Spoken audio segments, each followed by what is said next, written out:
before starting today's lecture, I just wanted to say that there may be some of us who feel like, okay, I get this level through which Ahl Bayt and the Prophet acted in the world, being at such level of complete safety that their presence in the world is only for other people. But I feel so far from that. I just thought I'll address that concern in case someone may have that before we start today's lecture, and that is, if you manage to allow God to open your heart to the idea, almost 90% of the work is done. The main challenge we have is to allow God to open our heart to accept this is the way. Once that is done, the rest of it will follow. In fact, if within you feel like there's a voice that says, yes, I may have a million questions, but this makes sense, don't worry. That means the work has started. And it is natural to have so many questions because for 14 centuries we haven't heard these things. What we were speaking about, for example, the last few nights, we even read from Nahj al-Balagha. These are things within Nahj al-Balagha that for 14 centuries was not shared with us. Even if it is shared, it's shared in such a quick and in passing that they never gave you time to think and really take in what that means about the inner state of Imam Ali. For 1 second they tell you, yes, Imam Ali sent milk for Ibn Muljam, and before your heart has the time to think, why would he do that? What was in his heart? They move on to now, let's hate. They move on now to the next thing. So if something has been kept away from you for 14 centuries and suddenly you're hearing about it, it is only natural for your heart to take some time to be able to digest it. But you are a beautiful soul, and I trust that if you hear about beauty, something inside you will be like, yes. The Quran says, even those who deny, they deny, but there was something inside them that said, this makes a lot of sense. Everyone loves an Ali who goes so far out of his way to help someone who hates him. Now, it is very possible that while you love that Ali, within your own heart, there's so much resentment and anger that makes it difficult to fully subscribe to that. But you love that deep down and you know it.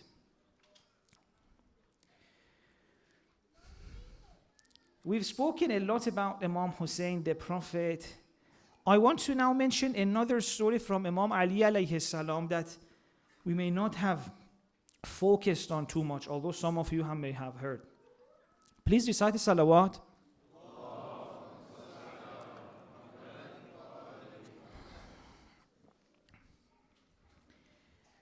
Towards the end of the Khilafah of Osman, one of the caliphs during the Islamic history,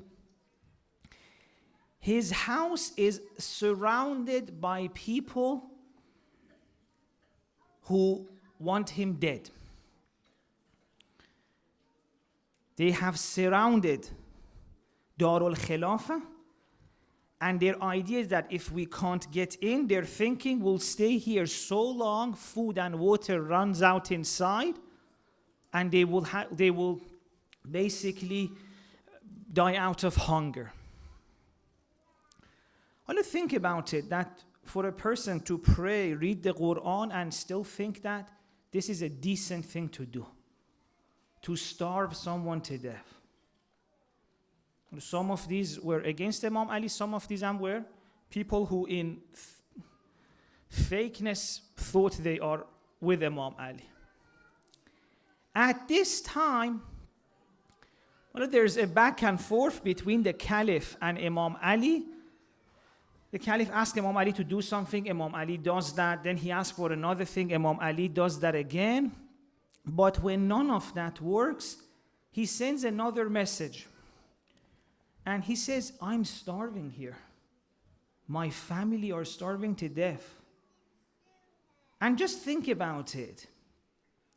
There were obviously differences of opinion between the two, but he thinks in this situation where people are outside my house ready for me to die, Ali is the only one I can reach out to for help. What does Ali do? Ali takes some food and water and starts trying to go through these people who have surrounded Darul Khilafah to get the water and food to the Caliph who's now stuck inside. And I mean, did we ever stop to think that the Ali we love so much and we always remember that he wanted to give food in the middle of the night to orphans, he was also thinking about taking food to the person who at least politically they may have been different? There are so many layers of people from where Imam Ali is to Darul Khilafah, and he has to break through from them, get access. He almost reaches, but as he wants to go inside, a group of people stop Ali and say, no, we respect you, but this is our line. You cannot deliver the food. We're not going to let you do that, Ali.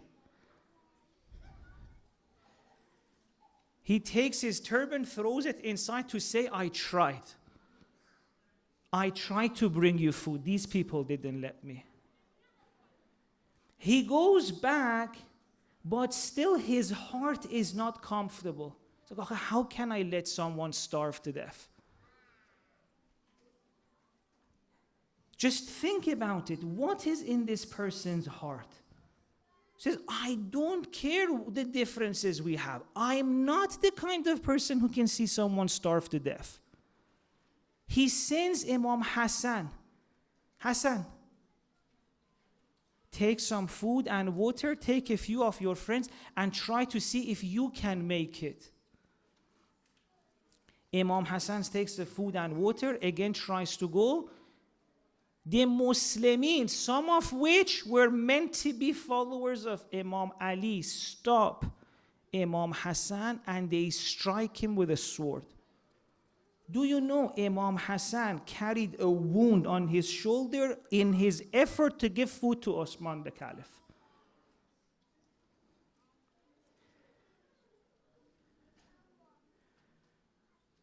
This part of Imam Ali, what do we do with it?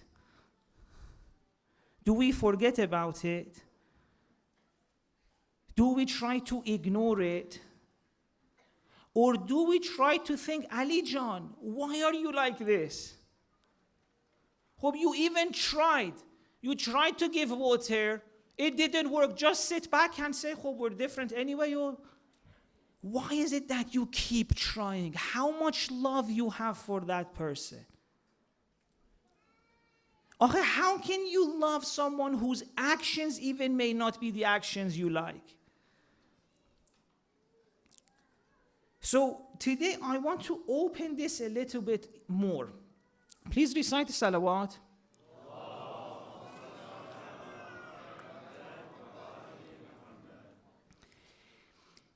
There are two modes, two ways of being in this world.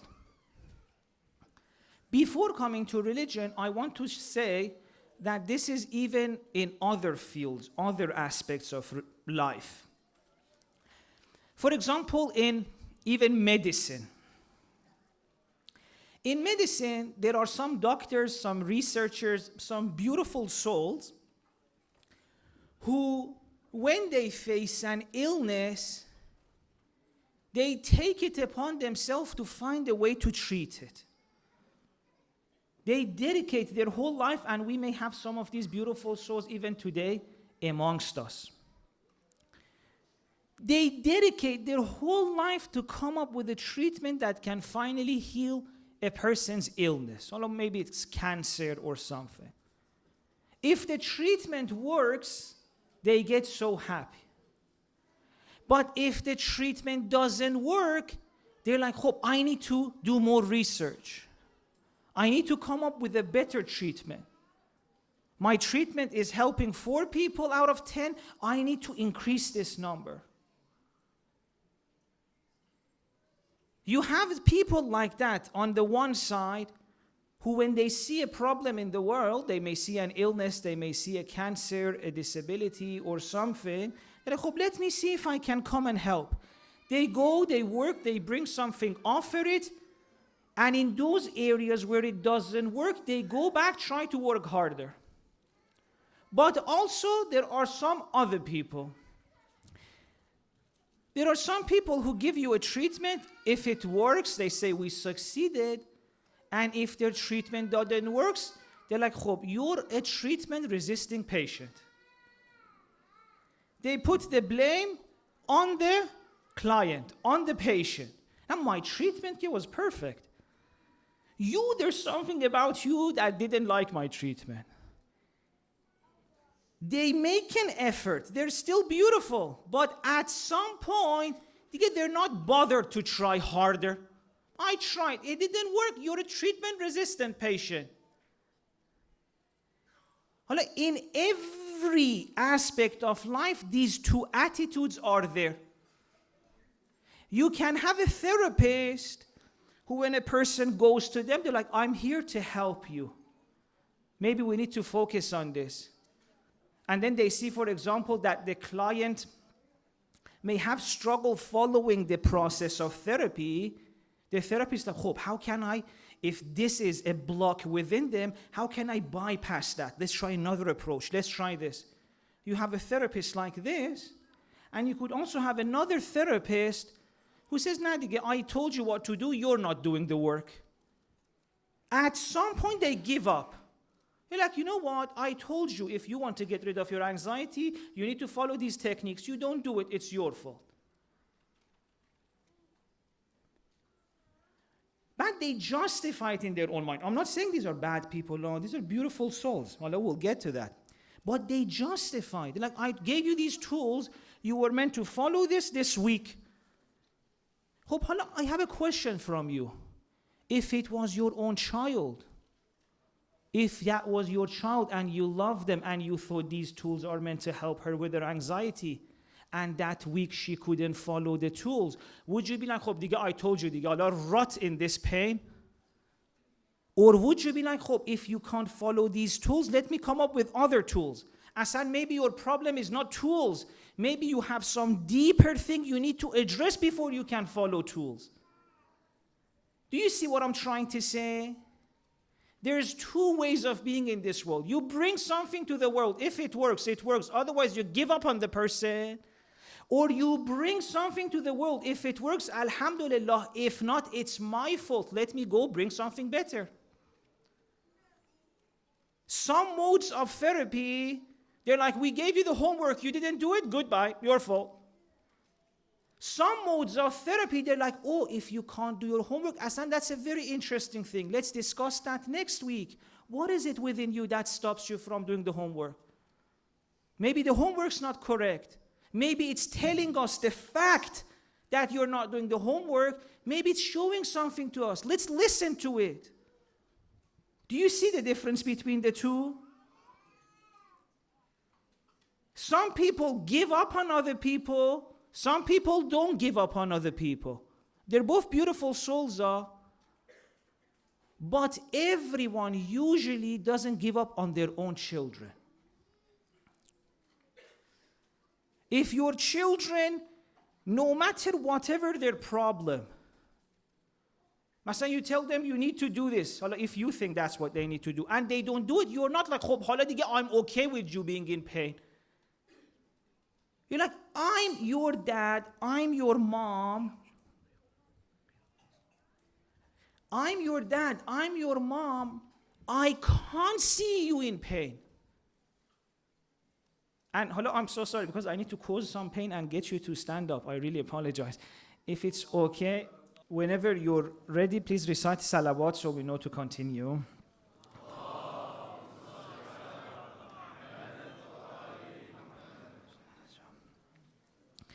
What was I saying? There's two ways of being in the world. Sometimes you offer a help, works, doesn't work, goodbye.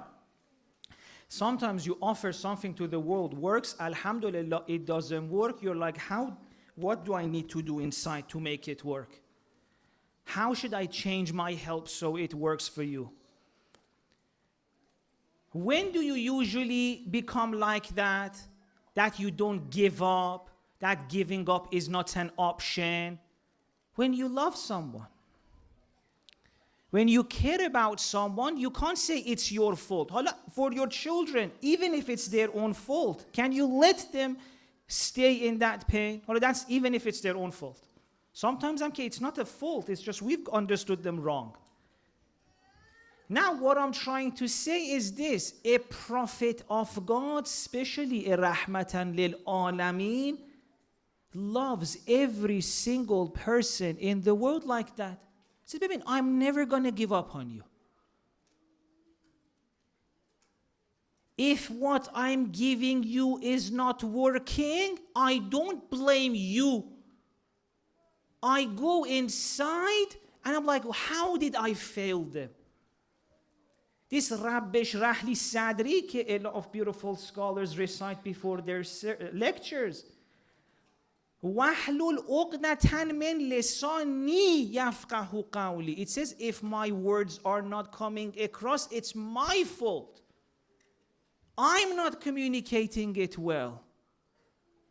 So open these problems, these knots of my speech so the other person gets help. What sometimes we do, religious people do, we present a view of religion. If people like it, we're like, oh, of course, it's brilliant. And if they don't like it, we're like, you idiot, kafir, fulan, this, that. You religion-resistant people. Now let me go and read some of the verses to see how would prophets of God react in this way. There's this beautiful verse in the Quran about Prophet Ibrahim. It's so powerful. He says, فَمَنْ تَبَعَنِي فَإِنَّهُ مِنِّي. Whoever follows me, we're together, we're one. فَمَنْ تَبَعَنِي فَإِنَّهُ مِنِّي. This part, we usually don't have problem saying as well. If you follow us, you're one of us. Then he says, وَمَنْ عَصَانِي. But if someone doesn't follow us, what do we say? If someone doesn't follow us, there must be something wrong with their parents, there must be something wrong with his fitrah, his heart is blocked, his this, his that. Prophet Ibrahim says, فَإِنَّكَ غَفُورٌ رَحِيمٌ.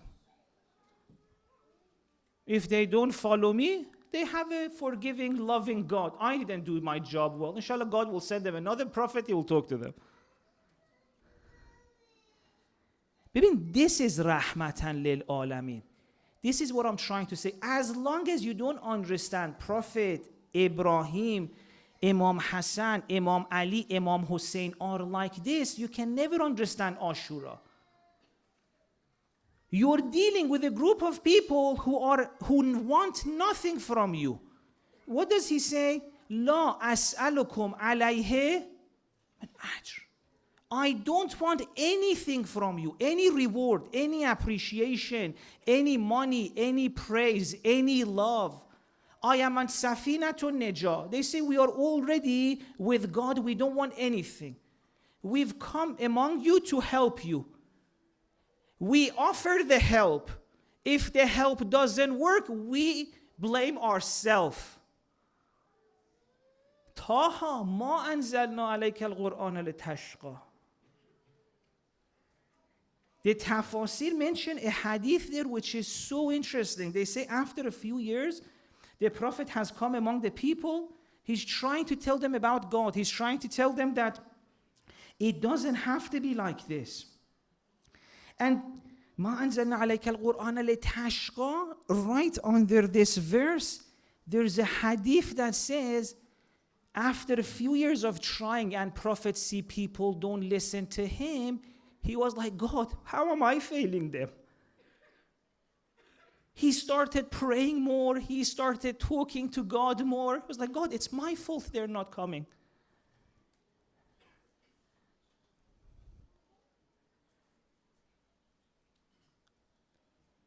I don't, if a person in our community has a question, leaves God, leaves anything, wants to do this, if Imam Ali was among us, we're like, where did we go wrong? Not that you're a bad person. You're telling us one of our failures. A lot of times I get phone calls from parents who say our children has stopped believing in God. And I'm like, baby, that is a good child though. It's just telling us the God we gave them, he doesn't like. There's a hadith from a Ma'asum that says, most of you have a God you've created with your own mind. It's not the real God. Although if your child says, I don't like that God, it's not the real one he has an issue with. It's this fake one we've given them. I sit with that child, I talk to him and say, what a beautiful fitrah. What a beautiful soul. Something terrible has been offered to him, he doesn't like it. Instead of Rabbil Azim, the great Lord, a tiny Lord with tiny concerns has been forced on this kid.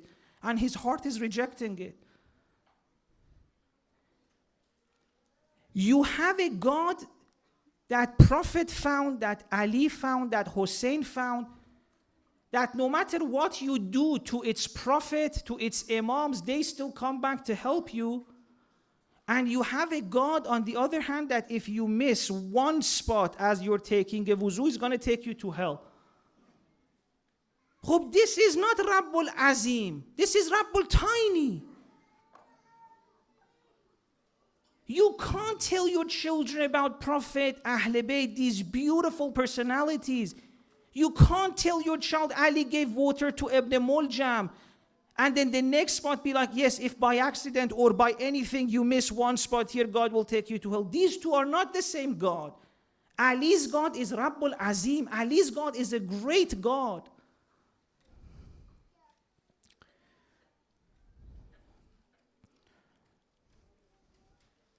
Please recite salawat.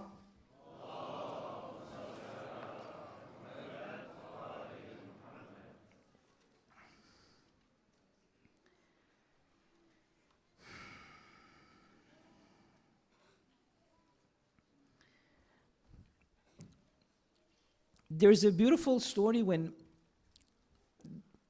Imam Reza's father, Imam Kadhim alayhi salam, passed away. The ruler of the time was very worried. What if Imam Reza wants to uprise? What if he wants to take my power and all of that? You know what Imam Reza did? The political situation was very tense. A lot of Shiism who didn't care about Imam Musa Kazim, when he passed away, they were like, we need to do something, which is usually what happens. We don't care, we don't care, we don't care. Then suddenly we become more serious than the Imam. At that time, the ruler is very nervous. What if Imam Reza does something? Imam Reza goes to the market and buys a few animals. He buys a rooster, he buys a sheep, and he buys a dog who would protect something in the house. What is he trying to say? He says, baby, I don't want your power. Don't be scared of us. Ahl Bayt, we don't want your power. I'm not here as a threat to you.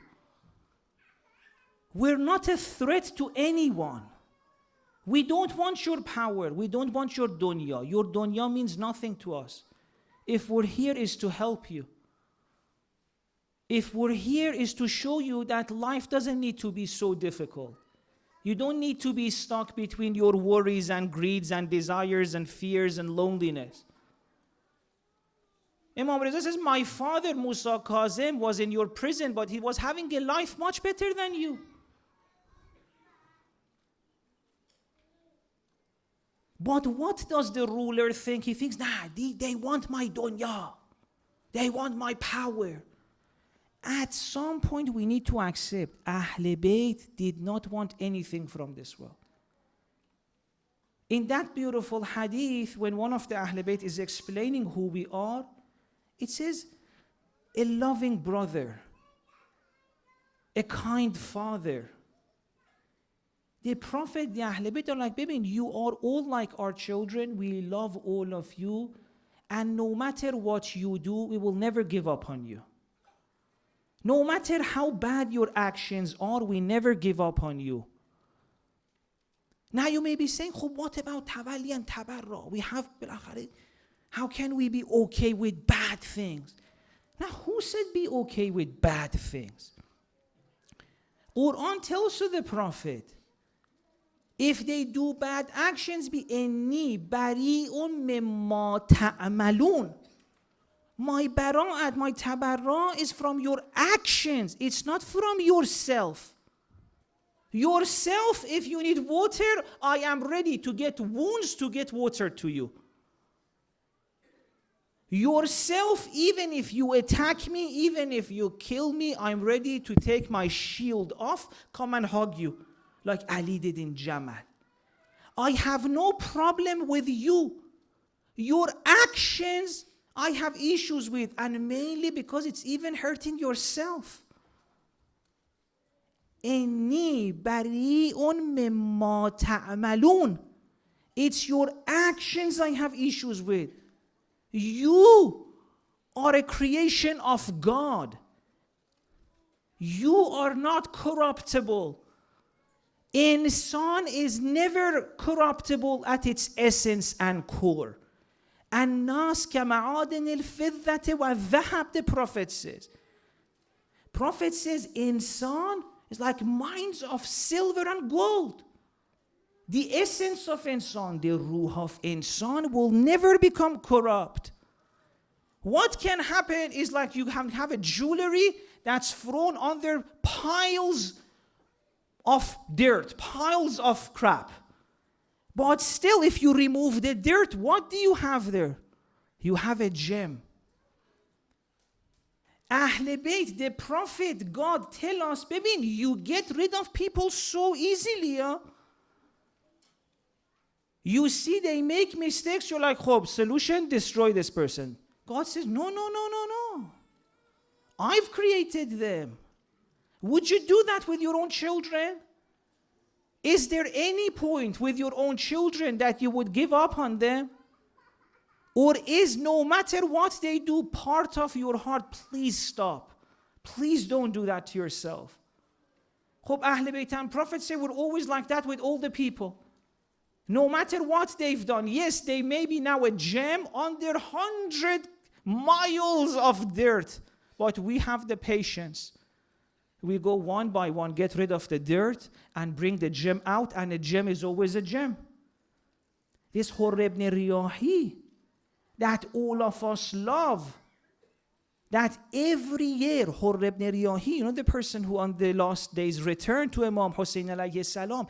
Do you know in every Shia gathering, every Muharram, millions of people look at that person and you're like, wow, what are you? How high are you? You were with Hussein. Ya laytana kunna ma'akum fanafuza fawzan azima. We wish we were with you. That person 2 days before that was under so much pile of dirt.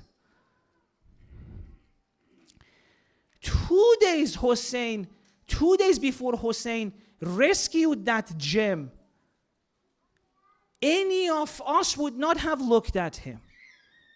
Any of us would have given up on him. Even when he returned, many of us would have said, no, it's too late. And it was actually too late. But Hussein says, I don't care, I want you. But now let me not say, but now we're different. Maybe tonight we want to become like this. Maybe tonight finally we're like, no, I don't want anyone to go to hell either. If Prophet didn't want anyone to go to hell, in one of our ziyarats, we say to God, God, anyone who goes to hell, Prophet gets upset. Well, how can we quickly send people there? You're like, nah, you should go. I pray you go. Please recite the salawat.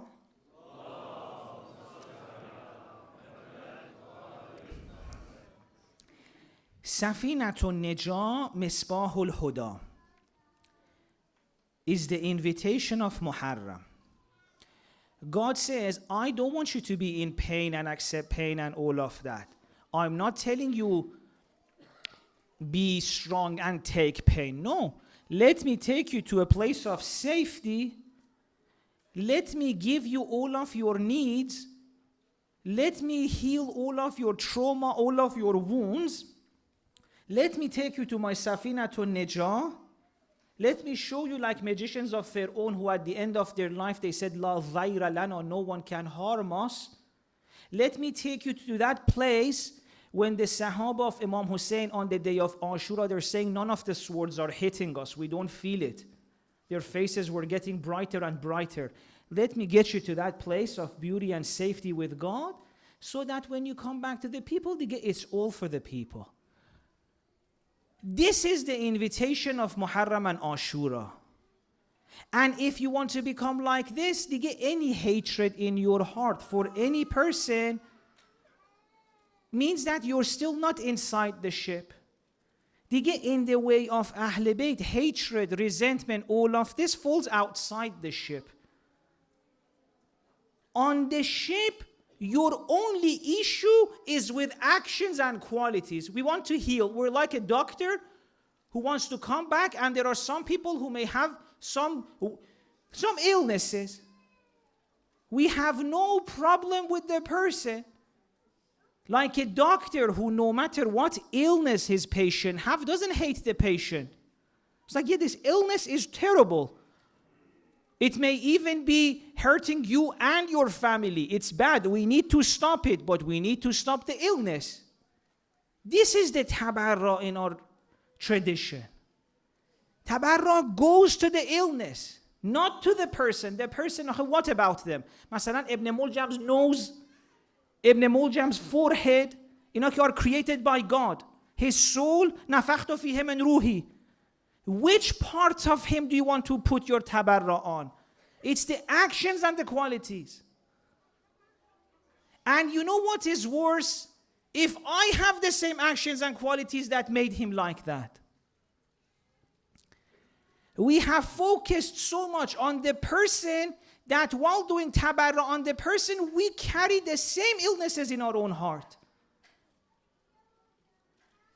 It was such simple problems inside that led to people doing terrible things. Many of us are falling for the exact same things. Ahl Bayt say many people ended up on the wrong side just because they couldn't hold on to their anger. Allah, how can I as a Shia do tabarri for a person who fell to his own anger and be angry? Shout at someone who disagrees with me, swear at someone, or try to annoy them. Think about this. Did Ahl Bayt any time rubbed the fact that they're true on anyone's face? Masalan, in the process of the battle of Jamal, did Imam Ali keep rubbing on the other side's face that anama al-haq wal-haqqu ma'i and you're this? He was like, I want to bring that person here. I shouldn't step on their ego. I shouldn't make them defensive. So what does he say? He says, you're Shaykhul Muhajirin. He respects them. What do we do if someone, masalan, insults one of our things? The comment section gets filled with Shias who are like, we're Shiites, we're this, alhamdulillah, alladhi ja'alana. All of that, so what?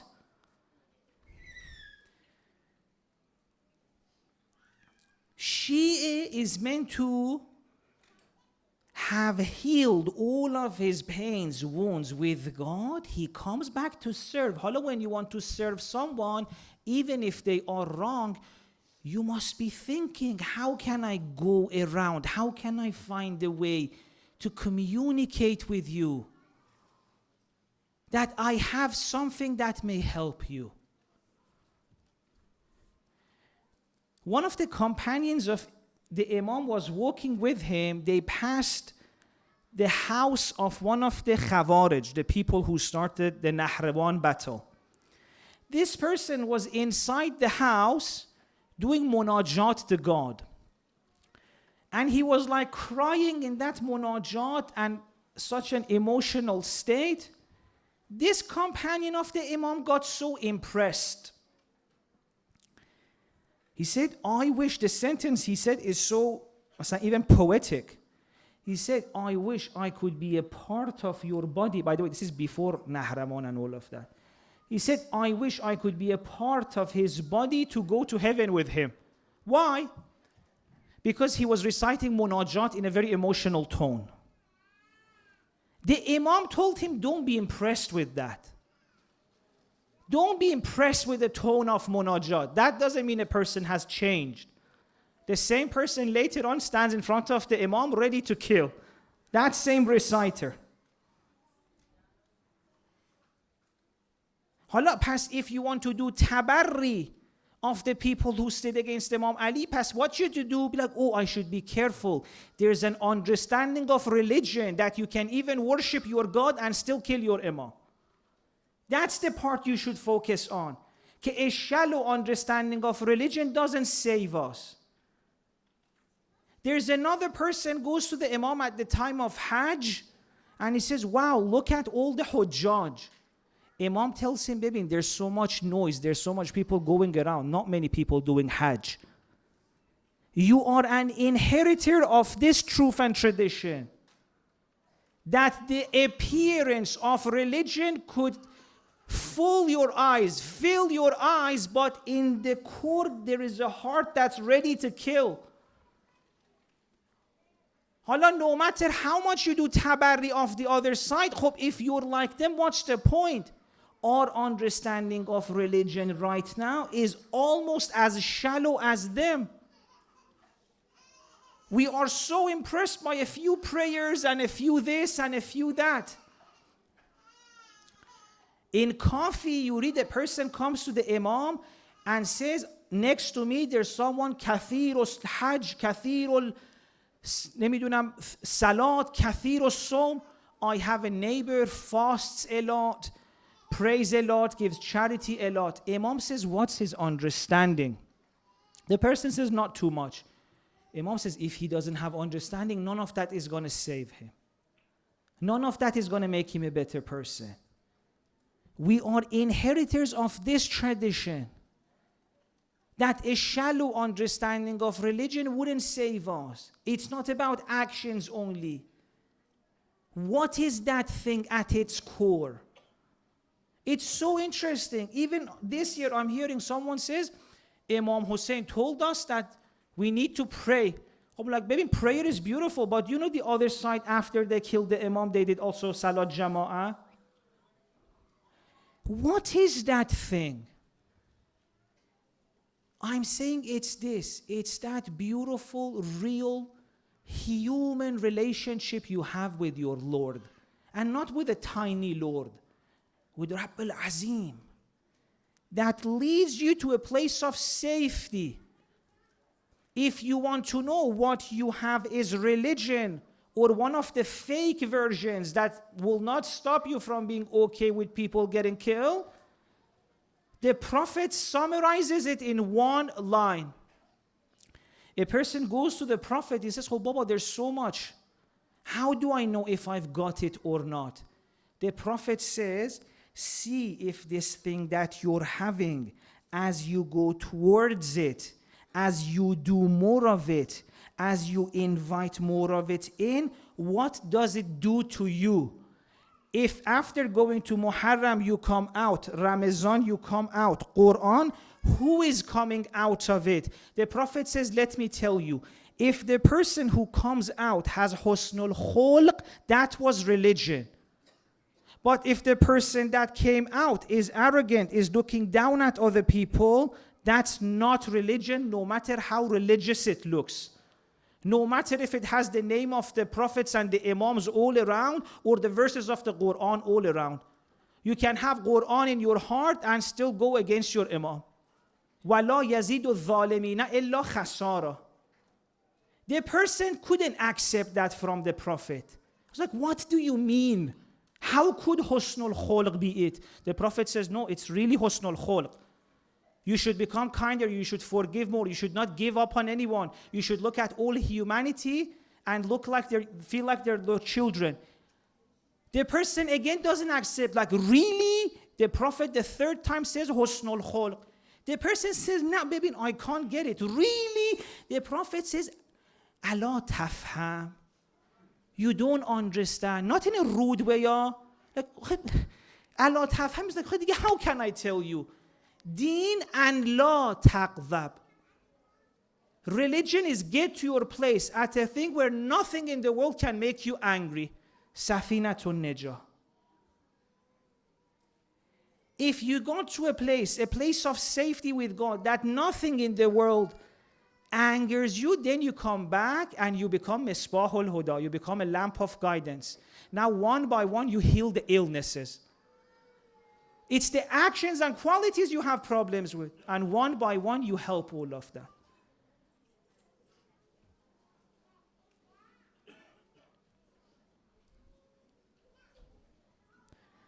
Inshallah, we'll talk about that more. Has our mullah come, or I can continue more? Is mullah here? Hope I'll talk more because I actually wanted to talk more anyway. Allahumma salli ala Muhammad. Thank you so much. And maybe now it's good a little bit to talk about this. By the way, I would really love to know what's going on in your minds and hearts.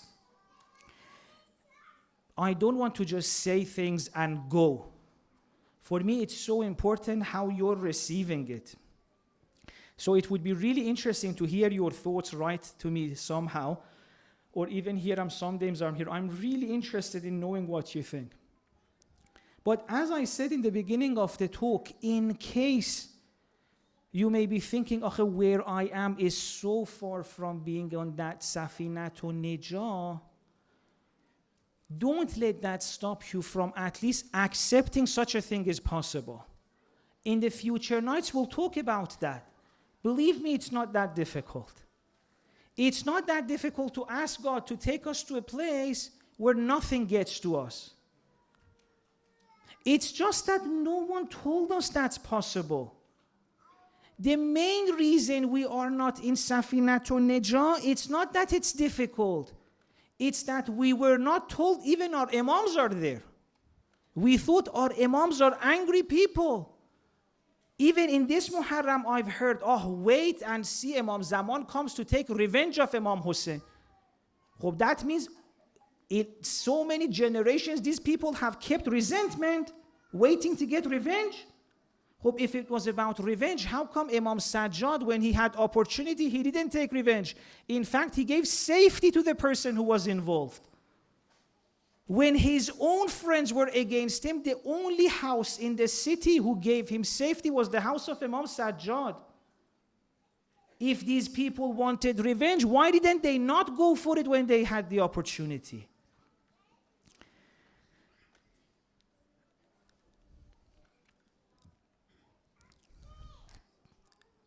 Assalamu alayka ya Aba Abdullah. Assalamu alayka ya Aba Abdullah. Assalamu alayka ya Aba Abdullah. When we say salam to Imam, when you say salam to Aba Abdullah, you can either say salam to an Aba Abdullah that they have created for you and you will never hear the salam back, and Abu Abdullah who gets tired on people, and Abu Abdullah who's angry. Or you can send salam to the real one, to the one who is Misbahul Huda for all humanity, Safinatun Najah for all humanity. Before you say salam, you need to choose which version are you sending salam to. They said, do ziyarat of us arifan bihaqqina. Know us first. One salam to the real one will change your heart because he says the salam back too. That salam from him will give so much safety to your heart. You will start experiencing Safinatul Najah if he says alaykum salam. And of course he will. And now please with this in mind, soften our heart and we'll go for the masa'ib with the salawat.